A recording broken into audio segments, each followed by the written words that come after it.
మీరెప్పుడైనా ఇంద్రధనుస్సును చూసారా? ఈ మధ్యే మొంతా తుఫాను సృష్టించిన అలజడి నుండి ఇప్పుడిప్పుడే బయటపడుతున్నాం కదా.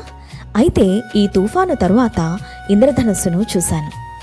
దీన్ని చూశాక నాకేమనిపించిందంటే, వాన తరువాతే ఇంద్రధనుస్సు కనిపిస్తుంది. మన జీవితం కూడా ఇంద్రధనుస్సు లాంటిదే. ప్రతి కష్టం తరువాత విజయం అనే రంగులు మెరుస్తాయి. జీవితం కష్టాల కడగండ్లతో మసక పారినప్పుడు గుర్తుంచుకో, ఇంద్రధనుస్సు ఎప్పుడూ తుఫాన్ తర్వాతే వస్తుంది. రంగులు మారినా ఆకాశం మారదు. అలాగే పరిస్థితులు మారినా మన ఆశలు, ఆశయాలు మారకూడదు. ఇంద్రధనుస్సులానే నెమలి కూడా వాన తరువాతే నాట్యమాడుతూ తన అందాన్ని విరజిమ్ముతుంది. అలాగే మన జీవితం కూడా కష్టాలు దాటిన తరువాతే కొత్త వెలుగు అందిస్తుంది. కాబట్టి ఎన్ని తుఫానులు వచ్చినా ధైర్యంగా ఎదురెళ్ళి మన జీవితాన్ని అందంగా మార్చుకుని చిరునవ్వులు చిందించాలి.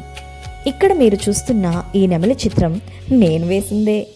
ఆ ఇంద్రధనస్సు, నా ఈ నెమలి ఆర్ట్, ఈ స్ఫూర్తినిచ్చే మాటలు మీకు నచ్చినట్టయితే లైక్ చేసి ఇటువంటివి మరిన్ని వీక్షించడానికి మన జీవకమలం ఛానల్ను సబ్స్క్రైబ్ చేసుకోండి.